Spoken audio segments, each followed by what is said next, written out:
So before I get going though, and people who have seen me speak cannot answer this question. I have one rule when I do public speaking. Does anybody know that rule? I don't care how many people are in this room, I'm going to ask questions, and you better interact with me. By show of hands, how many of you like awkward silence? Liars, all of you. But guess what's going to happen if I ask a question and you don't respond? I'm going to stare at you, and I'm going to create awkward silence until someone is so uncomfortable they speak. And I might single one of you out. So unless you want to be that one person today, Kate, I'm looking at you, then you better respond. All right, so your first question of the day. How many of you went to school, like university college, for a degree in data or analytics of some kind? Everybody look around, okay? Look how few hands are up. We're at big freaking data London, but that's the reality of what we deal with in the world today, right? Is we sit in this world where very few people are going to school. It's better now, right? We all know STEM education and all that is growing. But those that are already in the workforce, very few of them have a degree or a background in data and analytics. Now, show of hands, and it better be everybody, how many of your organizations want to use data effectively? Everybody. So this is the empowerment of data literacy. So now we're going to ask another question, then I'll actually introduce myself a little bit more. If you were working in an organization of 10,000 people, how many do you think would be data and analytics professionals by trade or by title? Guesses? 10, what'd you say, 10%? 5%? I'm going to go around 50 to 100 people will actually be data and analytics professionals by trade or by title. That's it. So now we're dealing with 9,900 people that are asked to be data-driven, and they don't have a background in it. That's the empowerment of what data literacy is. So let's talk about that. First, I'll introduce myself a little bit more. I have a lot more white hair now, and that's okay. We'll keep that one in there for a while. But Jordan Morrow, and I've been in the data literacy space since its inception. I helped pioneer and invent the entire space, and I love to travel around and speak on this. And it's a topic near and dear to me, so we're going to have a lot of fun today. I'm a trail runner. I love to run ultra marathons, so if anybody's joining us tomorrow morning, we're going to be running Hyde Park. I don't know, 5 miles in Hyde Park, something like that. Just come find us over there. I live in Utah, traveled over here from Utah. I've got 5 kids, 2 dogs, and a bunny. So our house is very, very quiet, okay? So if you ever need a break from chaos, just come on over. But I've been in the data and analytics space for years now. And I'll tell a little bit about the story on data literacy in a minute. I've got 2 nicknames. One of them I'm good with. One of them I'm not the best with. I love Chief Nerd Officer. I'm not sure I like Godfather of Data Literacy. And people keep saying, this is the Godfather. You don't have to call me that. I'm just a big nerd. And I did not give myself that nickname. All right, show of hands before my next slide. How many of you say data? It's okay, show me your hands. How many of you say data? We're going to have a definitive answer on what it is. Who's that guy? That's Data from Star Trek. Okay? My second book is called Be Data Driven, and I met him and got him to sign it, and he said to Jordan, it's data, not data. So we have Data himself giving us the direct quote on how you pronounce it, so I don't want anybody to do it wrong going forward, okay? I'm looking at you, Alistair. Just kidding. Now, you call it whatever you want. Let's talk a little bit about what we're going to discuss today, and they gave me a little extra time, so we'll open up some Q&A before we let you loose at 12:30. But I want to talk about the world of data in general, right? How many of you have heard of a little thing called ChatGPT? Stupid question, right? How many of you know how to build a large language model? Joe, thank you. Not as many people, right? How many of you use GPT or some sort of generative AI on a regular basis? I do. I sure hope we're starting to embrace this technology, and I'm going to drive this world of data and what the world of data looks like and combine it into then what data literacy is, and then finally give some tips and tricks on how to be more data-driven through data literacy, through technology, and through AI and those pieces. So let's talk about this world of data. It's an ever-evolving landscape. Who can yell out, I know it's loud, Who can yell out, when did GPT launch to the world? November 22. That's okay, Kristen, I still love you. November 22, and it was at the end. Who knows what month it took them to get to 1 billion users? February. Okay? February. That quickly. Yes. December? I can't hear that. Yeah, it blew the crap up. Now, how much hype is around AI right now? Too much. The reality is, if you do not have a culture and a group of people who want to use these technologies, it's not going to make a difference. I don't care how engineered your data is. I don't care how clean it is. I don't. The number one roadblock to data and analytics success is the people and the culture of an organization. Right? We're sitting here at Big Data London. I want you to think about the people that you work with on a regular basis. How comfortable are they with using data? How much direct buy-in do you get from leadership with data? A lot of them will talk about it. Right now, you're seeing boardrooms and CEOs say, what are we doing with AI? And their data house isn't even prepared to use BI correctly, right? That is a continual thing that we see going on. So let me show you a number. Who can tell me, you be quiet, how many zeros exist in a zettabyte worth of data? Any ideas? 21 zeros in a zettabyte worth of data. This prediction that by the year 2025 came from Statista before GPT launched said that by 2025 the annual data sphere will be 180 plus zettabytes worth of data. It's a freaking lot amount of data. But let me ask a contrarian question to that data point. Who the freak cares? Right? What really matters is, do you have the right data at the right time for the right objective with the right data literacy? That's what matters. So it doesn't make a difference if you're sitting here storing all this data if we're not bringing action towards it. So if I were to say to you, what is the purpose of data? What answers would you give? Yell it out. What's that? Create insight, but what do you do with insight? You make a decision. But if people are not comfortable making that decision, like this, these are questions that people are going to ask. What is my role in data and analytics? What is my role with AI? Is AI going to take my job? That is a very big fear. And I will not sugarcoat it, jobs will be lost. They already are being consumed. But the reality is, what happens in industrial revolutions? More jobs get created than are eliminated.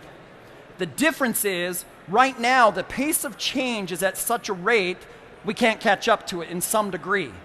So instead, we have to empower ourselves with data and AI literacy so we know how to interact with it. One of my favorite questions on this, with the robots taking my job, this was 5 years ago, over 5 years ago, I was in South Africa. And I had a gentleman raise his hand and basically said, well, all this data and technology make us lazy. What do you think? Is technology going to make us lazy? Yeah, it actually does. Think about how often we're scrolling through our phones. But I flipped the question on him and I said, imagine something takes 3 hours to do, and now the technology will do it for you in 15 minutes. Does that mean you have 2 hours and 45 minutes to take a nap? I hope so. I've got 5 kids. Naps are hard to come by, right?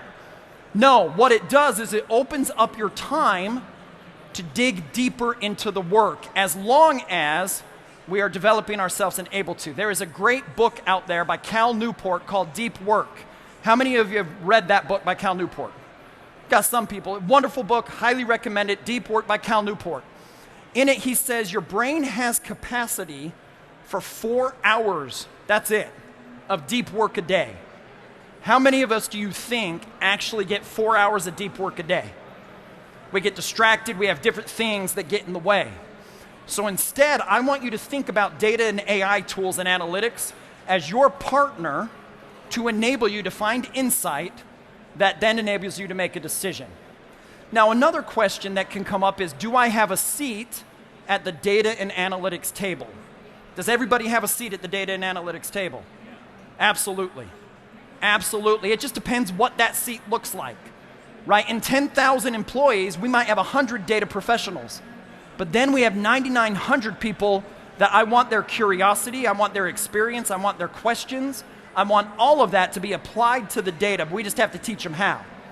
So with that, I take a look at this, and this is my data-driven train, right? We start over here at the data side, and then data needs something to bring it to life, and that's analytics, right? Data is inherent with value, but we need that value to be mined and pulled out. And there are 4 levels of analytics, and I'll talk about those here on the next slide. But those analytics should drive insight, and then that insight can't sit still.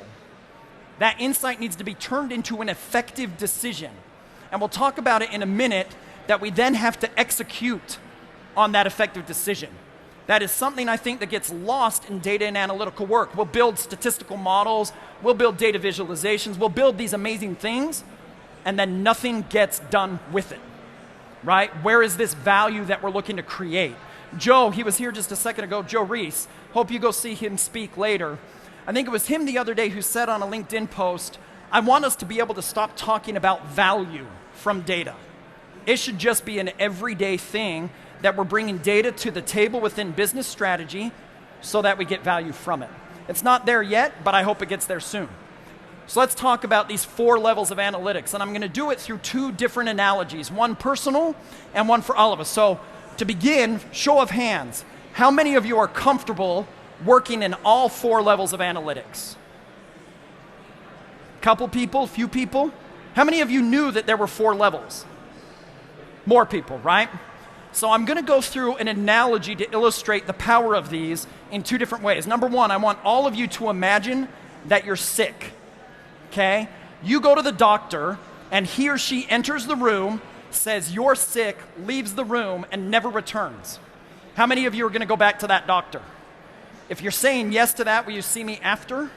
Because we have to tell you there's a better way to see a doctor, right? All that doctor did was what?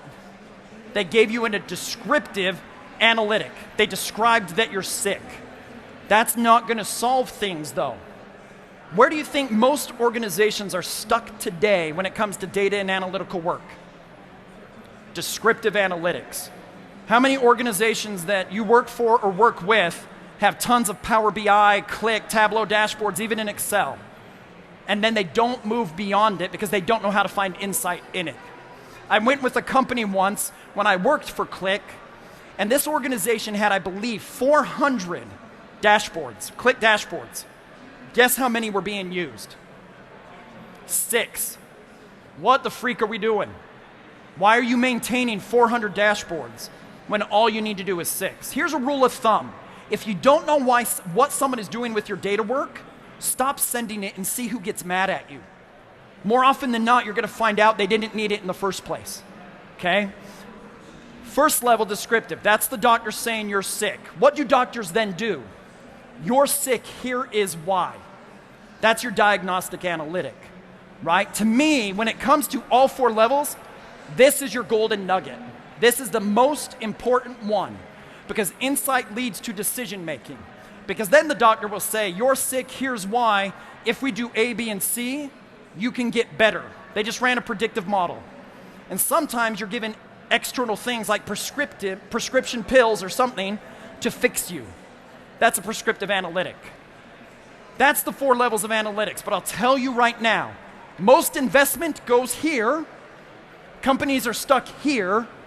This is the most neglected level of analytics by far. Everybody is getting caught up in this AI phase that we hear about right now. They're not even good at this, but we're spending all our money here.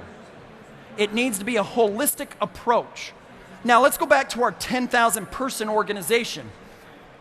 That 50 to 100, the professionals, they're here. 9,900 people are usually going to be in this area. That's it. This is why data literacy matters so much. I want more eyes on the data and the tools.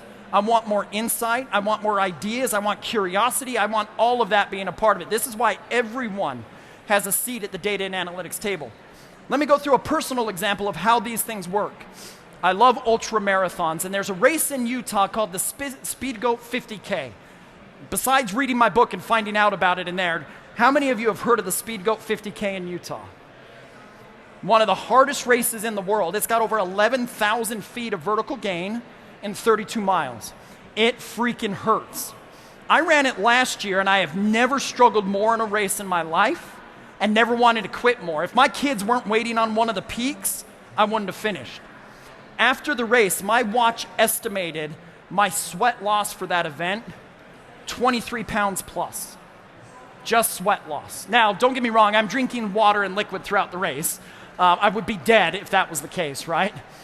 But all that was a descriptive analytic for me to mull over and figure out a new plan. I diagnose it. We had the hottest July probably on record in Utah. That's when the race is run. It's exposed in a lot of places, or can be exposed. Dehydration got me. I'm running the race again next year, and I can build predictive analytics around it. One of my favorite things with data and analytics is drawing those personal perspectives towards the data, because it's much more relatable for an individual. If you don't know where you use data, how many of you, by show of hands, consider yourself data literate? Everybody put your hand up, please. You're all data literate. How many of you use a weather app to determine what clothes to pack for a trip? Guess what? That's data literacy. You're reading the data, you're making a decision off of it, and you pray that the weatherman is right. I'm just glad there's not a lot of rain this week so far. Hopefully I didn't jinx it. So let's really dig into how nerdy I am. How many of you remember the video game Zelda? Yeah, see? It's good. The Triforce existed in Zelda, right? I created the Tri-Data, and that's literally where that came from.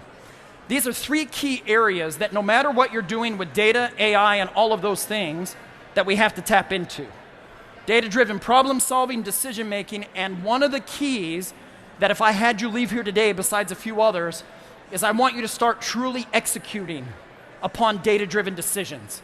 Don't just build like a data visualization. Figure out a decision that you can then actually execute upon with it. If we're not getting to that execution phase, maybe we got to dig deeper into what we're doing. All right, so I'll go for about 10 more minutes and then we'll do a Q&A. I keep talking about a term. Well, I actually haven't talked about it a lot. Data literacy is my baby. Let me talk a little bit about how I came to be on this. I was working at American Express. This is a long time ago. I'm old at this point. And while I was at American Express, we trained people. I was building dashboards. I lived in Utah. I traveled to New York. And we had an internal BI tool, and we were becoming a Tableau shop at the time. And I would travel out there, and I would train people on how to use a dashboard. Let me ask you, is that the same thing on training a human being on how to use data? The answer is no. I can train people how to manipulate it. I can train people how to point and click, but it doesn't train them on how to use data. So I built a new training plan, and it was basically around basic statistics. Hey, let's get people to do more. Guess what American Express, my leader there, told me? Flat out no. She said they're not ready for that, maybe in the future. Now, how many of you like the TV show Big Bang Theory? If you haven't watched it, everybody go watch it. But this executive vice president who I presented my plan to, a lot like Sheldon, I'm not kidding. PhD in physics, social skills did not exist. But at the same time, I didn't understand what I was getting on. And that was training non-data professionals how to use data things so you could hopefully get more cool things out of it. So then I left American Express. Guess who came calling in 2019 for data literacy help? American Express, right? And I remember texting my buddy who worked with me then and said, hey, guess what? We were on to something, right? So I started this in 2016. Here is my definition. Data literacy has 4 characteristics, and I believe I chose this picture on purpose. Data literacy is all about enlightenment. My personal company is Baudi Data. Do you know what Baudi means in Buddhism? Enlightenment, right? I don't know if I purposely did that, probably, hopefully. But there are 4 characteristics. It's your ability to read, work with, analyze, and communicate with data. Notice what term is not on there. Sorry, Andrew. Data science is not on there, right? Not everyone, again, Andrew runs a wonderful data science training company, but not everyone needs to be a data scientist. But everyone needs to become comfortable in using data, AI, and these tools. Did anybody here go to Harvard? Good, because I'm about to rip Harvard. Back in October 2012, Harvard had a quote that said the sexiest job of the 21st century is what? Data scientist, right? And that's, Andrew, very sexy. You are. You got it, man. But the reality around it was, what do you think companies then sought after? Data scientists.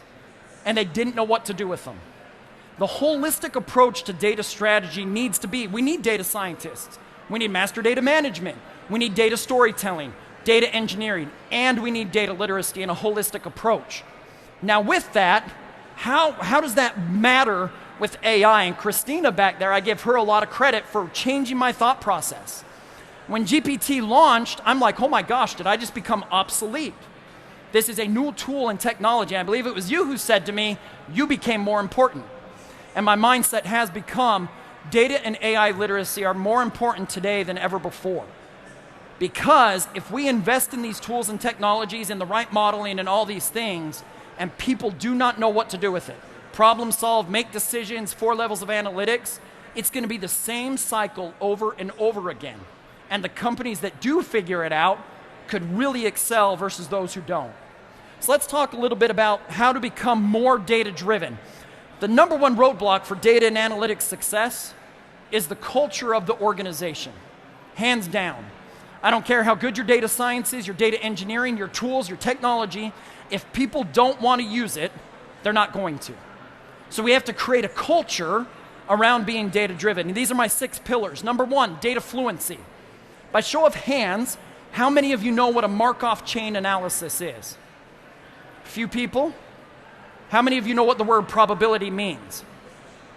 Pretty much everyone. That's all a Markov chain analysis does, is build predictions and probabilities. If I go at it by describing it as a Markov chain versus probability, I'm going to lose people. Data fluency, this common language that we need to be able to speak together so that we don't lose people. How many of you have been in a conversation where someone just stares at you like a deer in the headlights? Hopefully I don't have anybody staring at me like a deer in the headlights right now, because I've lost you, that means. What I hope is that we get past data and analytical jargon so that we're driving smart data-driven decisions. Pillar number 2 and pillar number 5, I'm going to combine together. Iteration and learning fast. Nelson Mandela is an absolute hero of mine, and he has a quote, hopefully I don't mess up any words, where he said, I never lose. I win or I learn. And that's what data and analytics is. Is data and analytics perfect? No. If there's a probability of 90%, that means 10 out of 100 times it's going to fail. And sometimes that happens. Then what do? We go back to the drawing board, we iterate on it, and at the same time we learn fast. I hate the slogan, fail fast, because most companies don't believe in it. They say it because it's catchy and everybody says it, but they don't truly believe in it. How many of your companies would reward you if you worked 6 months on a project that failed? I sure as hell am going to give someone a bonus, because there's how many learnings that I can find in those 6 months, iterate upon it, and make smarter decisions. Number 3 is the DNA of data. If you want people to buy into this, you have to weave the DNA of data throughout people's work. The moment you tell them you have to now do data work, they might be intimidated and not want to do it. But if we can weave data into their work and let them know you're already using it, you're already data literate, let's just expand upon it, people are going to buy in a lot more, right? Number 4, data community. Organizations need places for people to go where they can ask questions, get answers, and not feel threatened or intimidated, right? So many people want to learn about these things, but they're probably fearful to ask the questions. Be the person who asks questions and answers questions unfettered in your organization. Finally, data skepticism. I want to create a world of data skeptics, not data cynics. Does everybody understand the difference between that? The world is doing a fabulous job of creating data cynics. All you have to do is turn the news on and watch them use data inappropriately, and people become cynical towards data. The reverse of that, or not reverse, but inverse, I want people to question everything. And that dives right into my 3 C's of data literacy, particularly the first C of data literacy. I have 5 children. How many questions do you think I get on a daily basis when I'm with my 5 children? My goodness, there are times I straight up will tell them to shut up, But they know dad is the guy who says, never stop asking questions. If you want to figure out how data literacy works, watch a child at a park for 30 minutes. Their experimentation is off the charts. They're figuring things out. They're creative. They're thinking through things. We become adults and we stop questioning things. Prime example of this, when I worked at American Express at a prior role, after, this is why I'm old, after the housing financial crash of 2007 in the US, I took on a role a couple years later monitoring delinquency rates and write-off rates for the company. A big deal. They got hammered in the financial crisis, just like financial institutions did. When I took the role, I inherited a report that was 70 plus PowerPoint slides long, with the vast majority of them having charts that link back to Excel. And this went to the chief risk officer of the company. One day, I don't know what I was doing, hopefully being creative, critically thinking, and being curious. I broke that whole thing down that probably had 70 to 100 charts built within it, maybe, I don't remember, to 6 total charts. My senior vice president saw it and said, just send this. They could look at that on their phone. No more PowerPoint, none of that. It had descriptive and predictive analytics built right into it. They didn't have to pull up a PowerPoint. I don't think I heard one thing from them. 70 plus slides long, 6 total charts. Be creative with your work. When people ask me, where do I get started with data literacy? If people ask you, just tell them to do this. Ask more questions, use your, how many of you think you're creative? Everybody shoot your hand up, please. All of you were kids once.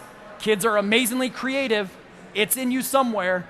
And then finally, critically think. It goes without saying, the world is doing a very poor job critically thinking right now. We can all get better at it with our data, at our business, and in our lives. Now, I said the whole point of being data-driven, or the whole point of data, is to make a decision. Taking the insight, making a decision. This is a 5-step framework I have. You can find them anywhere, right? Ask a question, formulate an objective. Number 2, one of the most important things that you can do in data-driven work is enrolling the right people to the party. If you build data and analytic decisions that affect other people, do not get their buy-in and then go tell them to do something different, how successful do you think you're going to be?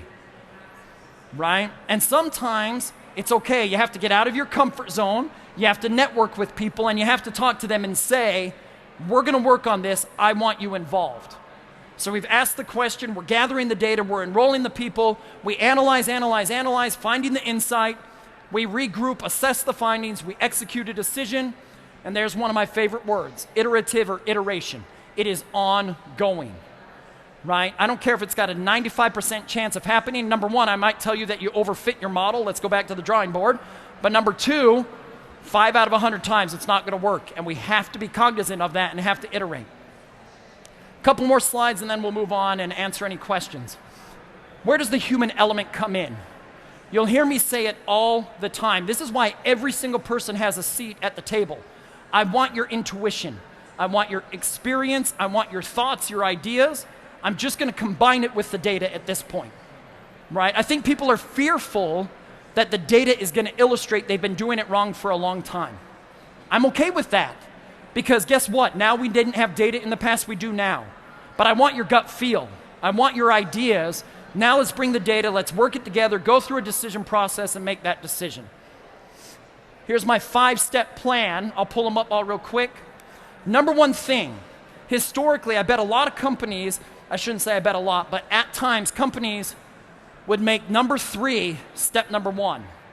We just bought a tool, now you're going to use it. How successful is that?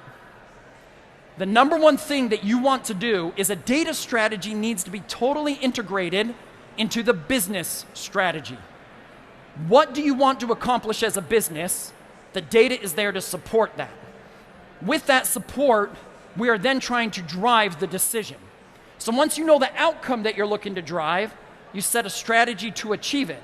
I won't go back a slide because then I'd have to click through this, but that's your question. You formulated your objective. You're trying to achieve this outcome. Now we have a strategy to acquire the data, analyze it. We've got the right people involved. We'll make decisions on it. Number 3, your tools should support your strategy. How many tools are here today? Get to know them. If you are still using a tool that you're just trying to make work, maybe just cut it loose. It might not be the right fit, and that's okay. That's hard sometimes for investors to be like, I'm okay cutting this loose, but sometimes it's what you got to do. Number 4, do you have the right skills? And it is 2 types of skills. Do you have data literacy skills, which is that reading, working with, analyzing, and communicating with data? And do you also have the skills to be able to use the data and the tools and the technology that are there? If you don't, it's all right, learn it.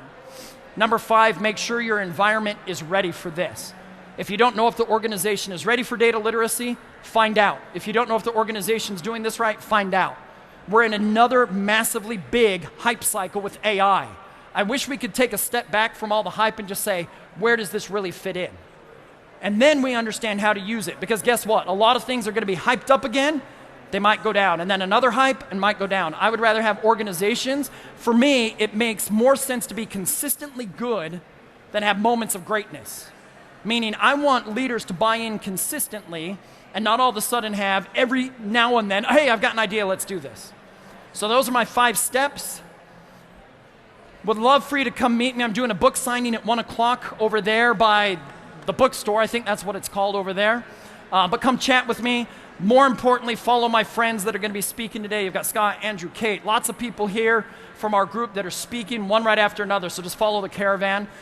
With that, if there are any questions, we started early. I'll end a little early to see if there are any questions. If not, just come say hi and chat with us throughout the day.